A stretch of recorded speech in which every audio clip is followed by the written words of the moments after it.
Assalamualaikum warahmatullahi wabarakatuh. Selamat pagi anak-anak ibu sekalian. Baik, pagi ini kita akan membahas tentang tumbuhan dan sel hewan. Mana kita tahu bahwasanya sel dapat diamati dengan menggunakan mikroskop. Dan sel pertama ditemukan oleh Robert Hooke. Nah, kita melihat struktur dan fungsi sel. Ibu tampilkan ini adalah sel hewan, sedangkan ini adalah sel tumbuhan. Nah, apa itu sel? Sel adalah bagian terkecil dari tubuh makhluk hidup yang membentuk struktur dan fungsi tertentu, tempat terselenggaranya fungsi kehidupan. Nah, manusia dewasa kira-kira 75 triliun sel. Masalah ukuran, bentuk, dan fungsi bervariasi. Maka kita melihat makhluk hidup itu berdasarkan jumlah sel. Nanti ada dua, yaitu ada yang bersel satu ataupun tunggal, ataupun yang disebut dengan uniselular ataupun monoselular. Sedangkan yang bersel banyak adalah multiselular.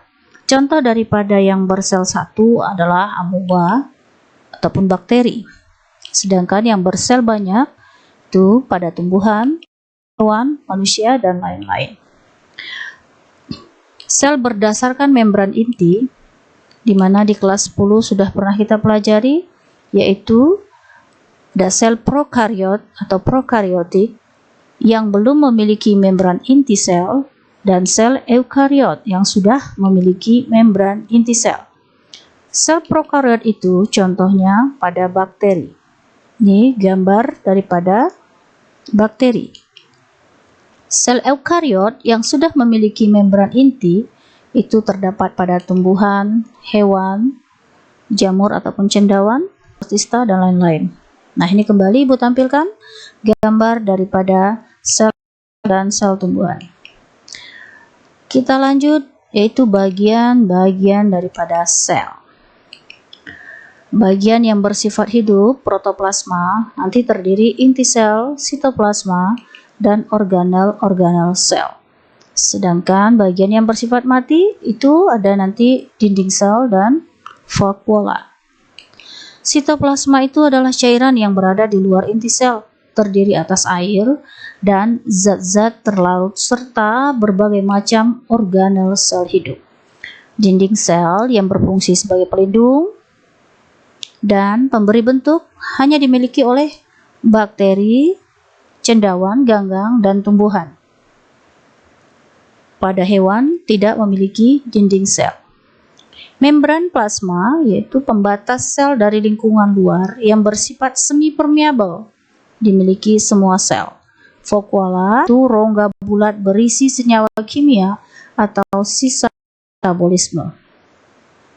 Nah, kita lihat dinding sel yang bersifat permeabel itu yang berfungsi tadi sebagai pelindung dan pemberi bentuk tubuh pada tumbuhan. Kita lanjut, yaitu membran plasma. Membran plasma yang berfungsi sebagai pelindung bagi sel agar isi sel tidak keluar.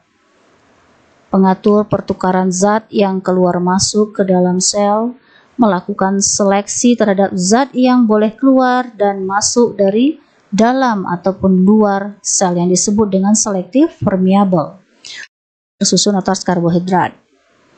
Ini adalah gambar membran plasma. Ada glikoprotein, yaitu yang mengikat molekul sel tetangga. Nanti ini ada kepala ataupun fosfat yang bersifat hidrofilik. Sedangkan ekor ataupun lipid ini bersifat hidrofobik. Nah, takut air ya. Nah, kemudian nanti ini terdiri dari ada protein integral dan protein veriper. Kalau yang integral itu yang protein yang terbenam, sedangkan yang veriper protein yang menempel. Kembali lihat pada gambar. Kita lanjut, yaitu struktur dan fungsi organel sel.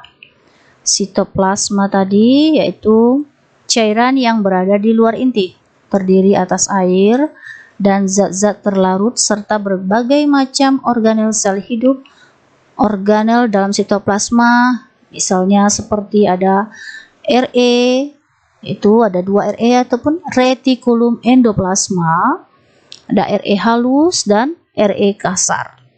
Pada RE kasar terdapat pada ribosom yang berfungsi sebagai tempat sintesis protein. Sedangkan retikulum endoplasma halus tidak terdapat ribosom, berfungsi sebagai tempat lipid. Nah, ribosom itu terdiri atas 2 unit yang kaya akan RNA, berperan dalam sintesis protein. Ribosom nanti ada 2, yaitu yang menempel pada RE kasar, ada yang bebas dalam sitoplasma. Kita lanjut ke mitokondria yang memiliki membran rangka, membran luar, dan membran dalam. Di antara kedua membran tersebut terdapat ruang antar membran yang berlekuk-lekuk disebut dengan krista, yang berfungsi memperluas bidang permukaan agar proses penyerapan oksigen dan pembentukan energi lebih efektif. Pada bagian membran dalam terdapat enzim ATP. Nah, yang berfungsi nanti sebagai tempat sintesis ATP. Maka fungsi utama daripada mitokondria ini sebagai tempat respirasi aerob. Ibu ulangi sekali lagi, fungsi daripada mitokondria adalah tempat respirasi aerob. Ini gambar daripada mitokondria yang seperti sosis. Kita lanjut ke lisosom. Lisosom ini hanya terdapat pada hewan, berupa butiran kecil atau bundar berisi enzim pencerna yang berfungsi dalam pencernaan intraseluler. Nanti ada aparatus Golgi ataupun badan Golgi berupa tumpukan kantung-kantung pipih yang berfungsi sebagai tempat sintesis dari sekret seperti getah pencernaan, banyak ditemukan pada sel kelenjar. Vakuola berbentuk rongga bulat berisi senyawa kimia tertentu atau sisa produk metabolisme sel yang mengandung berbagai macam zat sesuai pada jenis sel. Misalnya dapat berisi garam nitrat pada tanaman tembakau, tanin pada sel-sel kulit kayu, dan lain-lain. Nukleus ataupun inti sel dibatasi oleh membran inti, mengandung benang-benang kromatin dan nukleus, anak inti sel. Membran inti terdiri atas 2 lapis dan mempunyai pori. Benang-benang kromatin akan memendek pada waktu proses pembelahan sel yang membentuk kromosom. Fungsi utamanya adalah mengatur segala aktivitas di dalam sel. Nah, ini gambar daripada nukleus. Kita lanjut, yaitu plastida. Plastida hanya terdapat pada tumbuhan. Bentuknya bulat cakram yang ditemukan pada tumbuhan, terdiri atas 3 macam, ada leukoplas, kromoplas, dan kloroplas. Leukoplas atau amiloplas, yaitu plastida yang tidak berwarna, dapat membentuk dan menyimpan butir-butir zat tepung ataupun pati.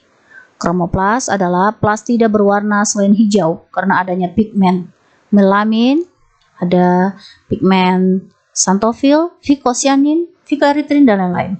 Kloroplas merupakan plastida yang berwarna hijau karena dia mengandung klorofil. Untuk pertemuan ini, Ibu cukupkan sampai sekian dulu. Apabila ada pertanyaan, bisa diberikan melalui WA ataupun bisa japri. Oke, demikian. Selain untuk minggu depan, kita akan melanjutkan yaitu perbedaan antara sel hewan dan tumbuhan. Terima kasih. Assalamualaikum warahmatullahi wabarakatuh.